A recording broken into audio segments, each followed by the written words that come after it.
Di sebuah desa terpencil yang bertatapan langsung dengan pantai dan laut lepas, terlihat sepasang kekasih yang sedang bermain air. Dia adalah gadis desa bernama Malena, dan sang pacar pemuda lokal bernama Arthur.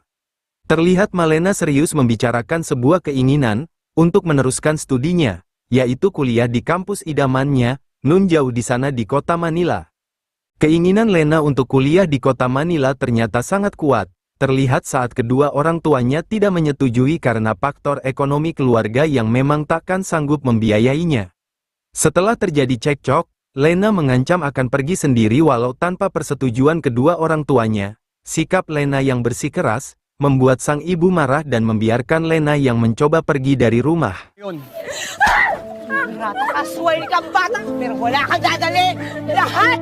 Di saat situasi semakin memanas, Arthur datang dan mencoba menenangkan mereka. Beberapa saat kemudian terlihat Lena sudah berada di rumah Arthur. Dengan berat hati, Arthur pun tak bisa menghalangi niat Lena, dan dialah yang akan membiayai segala keperluan Lena saat di kota. Pada pagi harinya, Arthur mengantar sang kekasih sampai di ujung desa. Sebelum berpisah, mereka pun berjanji untuk saling setia. Daming pogi sa Maynila. Dan dengan menumpang sebuah mobil bak terbuka, Lena pergi menuju dermaga di mana sebuah kapal besar telah siap mengantarnya ke kota Manila. Di desa tempat Arthur dan Lena tinggal, sangat susah mencari sinyal seluler. Maka ketika Arthur sudah rindu dengan Lena, ia harus mendaki sebuah bukit yang tinggi agar memperoleh sinyal HP dan bisa video call dengan kekasihnya itu. Sebenarnya bukan hal mudah bagi Arthur untuk membiayai kuliahnya Lena, jangankan untuk itu, dalam kesehariannya saja ia sangat kesulitan dalam keuangan, apalagi ia harus merawat sang ayah yang sakit-sakitan. Setelah semalaman mencari ikan di laut, siangnya ia bekerja sebagai kuli bangunan, sehingga ia sama sekali tidak tidur. Semua itu ia lakukan hanya untuk kekasih tercintanya. Saat sedang di atas bukit untuk mencari sinyal HP, Arthur bertemu dengan Sheila, seorang gadis tetangga yang juga sedang mencari sinyal HP. Ternyata Sheila ini sudah lama menyukai Arthur. Mengetahui Lena sedang berada di kota, tanpa banyak basa-basi, Sheila langsung mengajak Arthur untuk berkebun, namun tentu saja Arthurnya menolak, karena hati dan cintanya hanya untuk Malena seorang. Tepat di hari ulang tahun Lena, Arthur memaksakan diri untuk menemuinya. Saat menunggu kepulangan Lena dari kampusnya, Arthur melihat Lena diantar pulang oleh seorang pria dengan menggunakan mobil, namun ia tidak ambil pusing karena menurut Lena pun, pria itu hanyalah teman satu kampusnya. Setelah melepaskan rindu dengan adegan berkebun dan bercocok tanam yang tentunya tak bisa Mimin kasih lihat di sini, Arthur kemudian pamit untuk pulang, karena ia tak bisa meninggalkan ayahnya yang sedang sakit di kampung. Tak lupa Arthur memberikan sejumlah uang untuk segala keperluan Lena. 4 tahun kemudian di akhir masa kuliahnya, terlihat Lena menangis saat menelpon Arthur. Lena tidak lulus dalam salah satu bidang pelajaran tertentu, dan saat ini ia sangat membutuhkan uang yang lumayan besar. Arthur sangat bingung, kemana lagi ia harus mencari uang buat keperluan kuliahnya Lena, sedangkan semua orang yang ia kenal, sudah Arthur pinjami uangnya. Apalagi 1 bulan terakhir ini, para nelayan seperti dirinya, libur mencari ikan karena cuaca di laut yang kurang baik. Tadinya, Arthur memaksa teman satu timnya untuk melaut. Namun tentu saja mereka menolak karena melawan cuaca saat itu sama saja mencari mati. Tara na, huwag nang tumuloy. Dan inilah akhirnya sebuah cara kotor Arthur saat ingin cepat mendapatkan uang. Atas rekomendasi seorang teman, ia berkenalan dengan pria gemulai, seorang turis yang berwisata ke pantai di desanya. Dan akhirnya sejumlah uang yang ia inginkan untuk Lena kini telah ia dapatkan, setelah berkebun di atas kapal motor bersama pria itu. Hari bahagia akhirnya datang juga. Malena telah lulus kuliah dan segera pulang. Arthur menjemputnya di dermaga dan membawa Lena ke desa mereka dengan kapal motornya.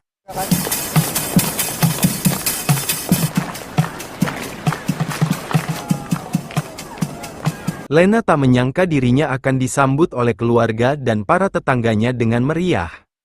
Dan rasa kagetnya bertambah, saat mengetahui bahwa itu bukan pesta penyambutan biasa, namun Arthur dan keluarga Lena sudah mempersiapkan hari itu adalah pertunangan mereka. Namun pada saat Arthur hendak memasangkan cincin di jari sang kekasih, Lena menolak dan berlari menjauh. Bagai mendengarkan petir di siang bolong, Arthur seakan tak percaya sang kekasih menolak pertunangan itu. Sorry kung nabigla. Hindi mo magagawin pagpulit sa iba, di ba? Uy, wag. Lena.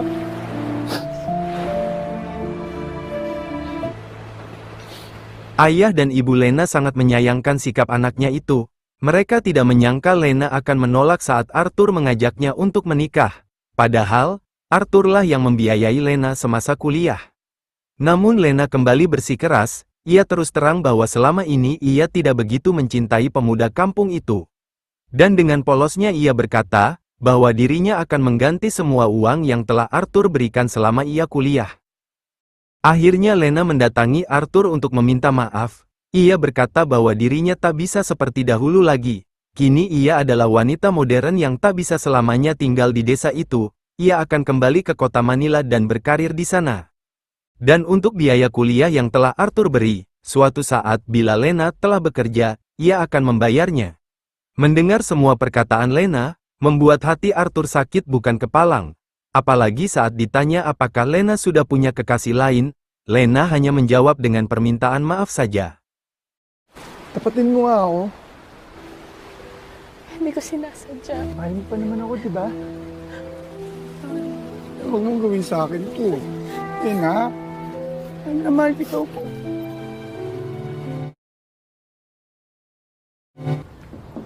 Tao po. 1 minggu kemudian, rumah orang tua Lena kedatangan tamu, yaitu seorang pemuda tampan yang mengaku bernama Onji.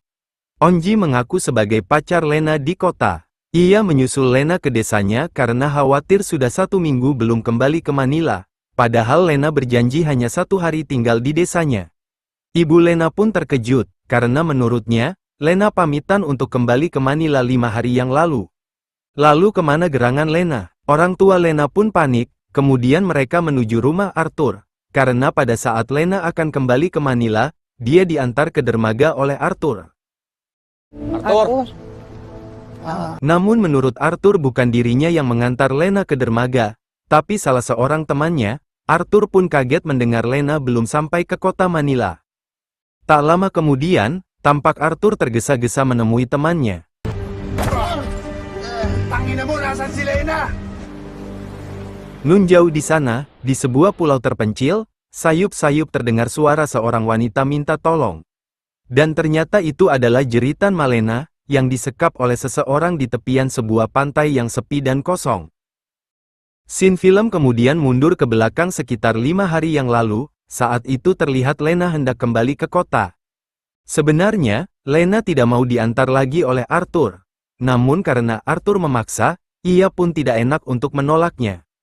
Namun alih-alih mengantar ke dermaga, Arthur malah membawa Lena ke sebuah pulau terpencil yang tak berpenghuni. Arthur, sagutin mo!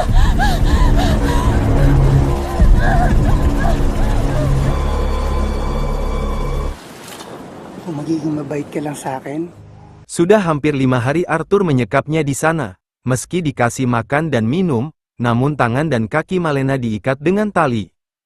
Suatu ketika, saat Arthur kelelahan, begitu juga dengan Lena yang tampak letih karena dipaksa untuk berkebun. Saat itulah Arthur menceritakan betapa susah payahnya dia saat mencari uang untuk membiayai kuliahnya Lena. Selain mengorbankan tenaga dan pikiran bahkan pernah tak tidur selama beberapa hari, Arthur juga rela harga dirinya tercampakkan saat di atas kapal, bersama pria gemulai yang memberinya uang. Lena pun tak tahu, kalau Arthur pernah tertangkap karena menjadi seorang pengedar, namun seorang polisi penyuka batang, membebaskannya kembali. Asalkan Arthur mau menuruti kemauannya. Kalau ia dipenjara, siapa yang akan mencari uang untuk keperluan Lena? Jadi Arthur terpaksa menuruti kemauan oknum polisi itu. Dan yang lebih menyakitkan lagi, sang ayah meninggal karena Arthur lebih mementingkan kebutuhan Lena, hingga ia tak bisa mengobati ayahnya yang saat itu sedang sakit. Namun apa balasan dari sang kekasih? Ternyata setelah lulus, Lena memutuskan hubungan dan akan memilih tinggal di kota bersama pacar barunya. Dan rasa sakit hati Arthur yang sangat dalam, membuat ia nekat berbuat demikian. Sementara itu di rumah orang tua Lena, Onji pacar barunya Lena, melapor pada polisi. Polisi pun segera menanyai asal mula kejadian, karena menurut mereka bisa saja Lena itu minggat atau berada di suatu tempat yang aman.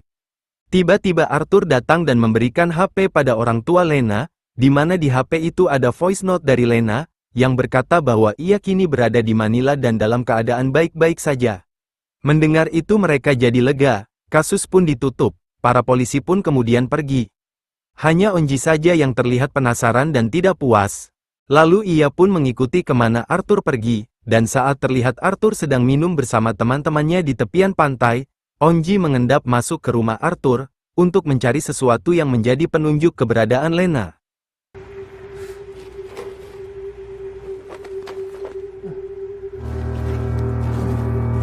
Onji menemukan tas milik Lena dan juga HP-nya, bila dalam voice note dari Lena yang berada di Manila, lalu kenapa HP-nya ada di sana?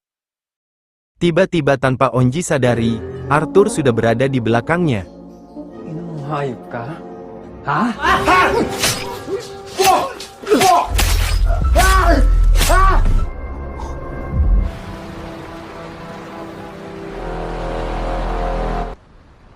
Seperti itulah akhir dari nasib Onji. Setelah itu Arthur kembali ke pulau di mana ia menyekap Lena.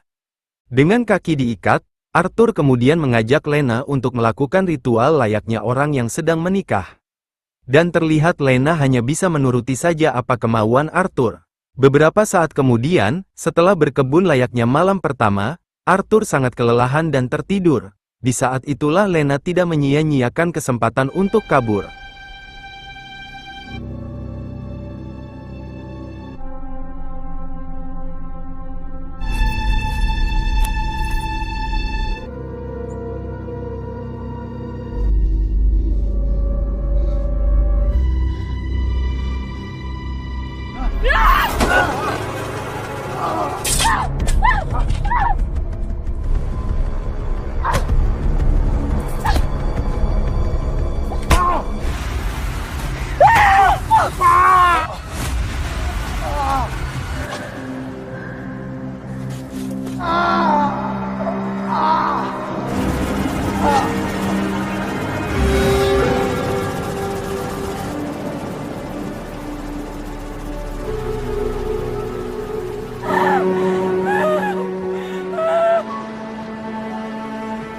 Lena berhasil kabur meninggalkan Arthur yang terluka sangat parah.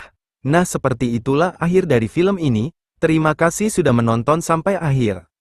Dan yang belum subscribe silahkan pencet dulu tombol merahnya.